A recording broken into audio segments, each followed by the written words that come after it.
Okay. Hello, Gary. Nice to meet you. Hi, Nicola. Nice to meet you too. Could we start by telling us a little bit about what you do and how long you've been doing it? Sure, absolutely. My name's Gary Jacobs. I run an agency called FKC, which is a lot easier to remember than Fox Kalamaski Crossing, which is what it stands for. So we became FKC just to confuse people when they try to order a That's a chicken. great name. Yes, it is. It is. The Kalamaski bit is me, and that's an old family name. But we've been in business for 27 years. I've been in the ad industry for over 45 years, straight out of school into almost into like an apprenticeship scheme with a small design company, and then just followed my way through work with a big agency, or a big agency bought our small design company that I was working for, and then I started up my own shop in 1995. Initially, it was specialising in retail, travel, and then it grew into other sectors, primarily because of the 2008, 2009 crash, which affected retail and travel. And we grew into health and personal care and restaurants and lifestyle. So we're an agency that is a traditional ad agency, doing a lot of above the line work, TV, content now for use, whether it's video contents used online, but primarily an above the line advertising agency. Thank you. And you mentioned the crash in 2008, 2009. What about COVID? How did that affect? Did that affect the business in any way? I thank Rishi Sunak for his government loan schemes and his furloughing, without which we would not have got through. So all of our travel clients stopped spending. Yeah. Our restaurant clients closed down, stopped spending. So we got through with our FMCG, health and beauty clients, and Superdrug, which we work for, and that really did keep us alive. And we consolidated. We're a small company, but yeah, we got through it, and it's still being affected to a degree. Travel's still Yeah. quite, and yeah, who knows what's going to happen with the claimed recession that we're in or on the way into. Funnily enough, we've always done well in a recession. So, we're an agency that is sort of a tier two, tier three agency. So we work with some great brands. We work for Papa John's Pizzas, we work for Superdrug, etc. And we're often used to plug in the gap where they don't need a big agency, or they've got a big agency, but they need a more flexible agency like us. And we're nimble, we're fast to react, we're strategic, creative, and a great bunch of people to work with. So our clients tell us. Yes, that sounds good. Just out of interest, in you've said you've got a 45-year career in advertising. In that time, has there been any one great coach or leader that stood out to you?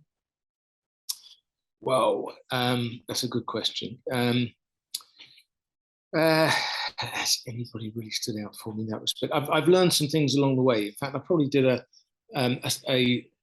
training scheme in teaching me how to sell, but I didn't do that until about 2011. So I've been selling since I started in the business virtually. But I found my way to a particular sales technique, and it made me realize that actually I should probably have done more learning on the job, more personal development, CPD, etc. Right. So I think you learn by working with people that drive you in one direction or another. They give you flexibility to grow into a particular role, whether that's a client or colleagues, or you find that you're making mistakes and learning that way. So it's the life of Knox, the school of Knox, the hard life. I've learned everything from so the apprenticeship basis and just getting my hands dirty. And do you keep learning now? Is there what ways do you read books? Do you how do you sort of keep your learning going? Yeah. Always trying to discover more. In fact, looking at doing whether it's a mini MBA with Mark Ritson. I haven't signed up to it yet, but that's the sort of thing that I'd like to do, because I'm in the back end of my years in the industry, and if I can learn stuff that help other people, then I will. It's difficult because there's areas of the business which just go straight over my head, whether it's to do with algorithms in PPC and SEO, etc. But always my mantra has always been find people that are better than me at doing particular jobs. And the strategists that I've worked with, particularly the strategists that we've had in the agency, I've learned a huge amount from them, whether it's to do with research or strategic insights, how to ensure that a good creative idea is stretched by getting the right strategic insights and how consumers behave, and why people buy. So there's just as an example, I became an advocate of the Simon Sinek why TED talk, and I always start off with why are you doing it? Talk to a client. Why are you doing this? What's in it? What's in it for your customer? It's such a great question, isn't it? Absolutely. And so many clients don't ask that, and so many clients don't have insights to give us in a brief to make it really stand out.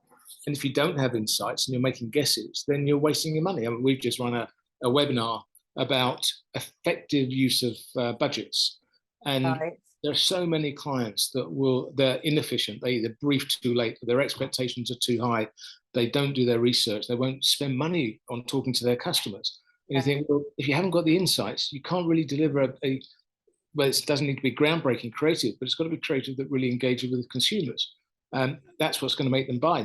What differentiates you, your product, your service from your competitors.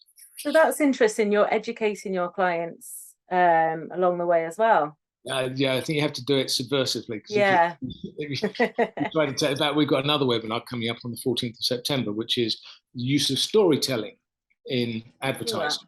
And a lot of people talk about it, and there's a lot of people that advocate storytelling. But I've got one particular client who is so into the backstory. If you've got a character on it now, what's that person's backstory? And you might be talking about a 30-second TV commercial, but actually it helps to really engage the creators with why is this person doing what they're doing? How can we get them to demonstrate through a tiny little aspect of the commercial the properties that will actually make a consumer think, oh, that's clever. Well, makes it more believable, I guess, as well, even subconsciously. Interesting. Okay, so if you're thinking about moving into the future, what are your biggest challenges going forward for the business? Biggest challenges, well, there's two challenges actually. One is getting new business. It seems to be harder and harder. I'm told, I can't remember the figure, that a marketing director will get 10, 20, 30 agencies knocking on his door every day. So competition is fierce. But actually, the biggest problem I can see at the moment, and this is universal in terms of so many different industries, and that's recruitment of staff. And I've just had one young lad been with me for 10 months straight out of uni. We trained him up to an account exec level, and he's been nicked off me by one of the big London agencies, paying lots more money, title which is not yet grown into, but that's what we're facing. And actually replacing them is really difficult, because there has been an exodus from the industry. And so that is a challenge at the moment. And there was another one. Did you say two challenges? It was new business, developing new business, which is constant. Business is like a bucket with holes in it. You're always leaking out existing business, and you always got to be chucking more in at the top. Actually, taking or building a robust pipeline of new business opportunities.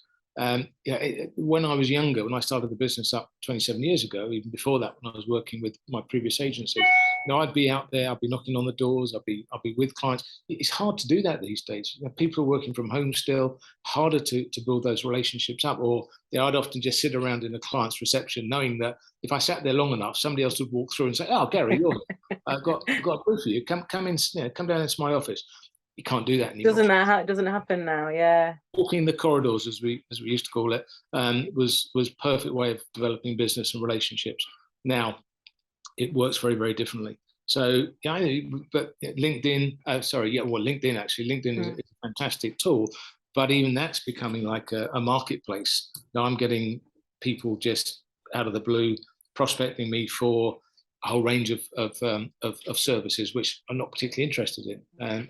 So that's interesting. And then there's the whole online Zoom, as we are here, Teams, etc. It's far quicker to have meetings, and they can be more productive. But the problem is, if you're working at home and then you turn your screen off, you've got nobody to turn to say, "Hey, that was a really good meeting," or "I had a thought, but I didn't want to say anything about it." You've got to then expect that you're going to pick the phone up to your colleagues or get back on another video conference link to talk it through. And there's one of my strategists once said to me, some of the best ideas come out after a meeting is finished and you're just sitting around and you're just shooting the breeze, and somebody says, "Yeah, do you remember when John said X, Y, or Z? Thought that was a really nice idea. We didn't talk about it, but maybe we should follow that line of thought. So yeah, formulating things after and sort of thinking about things together. Yeah. I mean, Do you have an office that you go into? Are you in the office? We do. Our offices are in King's Cross. Yeah. We share offices with a media agency called AMS. But you know, I live in London, and I'll often go into the office on a Monday or a Friday. I'm there alone. That's an office that will take 200 people. 2 dead days. Yeah. Actually, getting people into the office, particularly the younger people, is becoming really. Actually, no, just my creative director really likes working at home because then that doesn't have to travel 2 hours a day. But I think a lot of us miss that. A lot of people that I'm talking to saying yeah, the same. yeah, the essence of being together and ideas sparking and so hopefully it will return at some point. So even if it's 3 days a week rather than just 1 day a week. Yeah, get that sort of those creative ideas flowing. Final question for you: what advice would you give to your younger self starting out in business? For my younger self, depending on which department they're in, but if I go following my path, which was always with client management and sales, the one advice that I always try to give people was always stay one step ahead of the client. Always try to envision or think ahead of them, because as soon as they start pushing you, you're on the back foot. Mm-hmm. So for anybody coming into, I don't think it matters really where you are in the agency world. If you always seem to be thinking ahead, thinking about the client, thinking about better ways to spend their money or new creative ideas that they might not have even asked for, just keep on pushing, because they'll see the value that you're delivering to them. And as soon as you're on your back foot, when a client brings you up, say, you said I'd have that contact report, that estimate, that first stage creative yesterday, where is it? And you're on your back foot straight away, and you don't want to be there. It's about controlling the relationship and just being seen to build something which is stronger than just a piece of paper with a signature on a contract. Brilliant. Good advice. Okay, well, thank you very much, Gary. That's it for today. Thank you for joining me. Really enjoyed that. My pleasure. Good luck with everything you're doing. And if you need anything more in the future, please do let me know. Okay, thank you.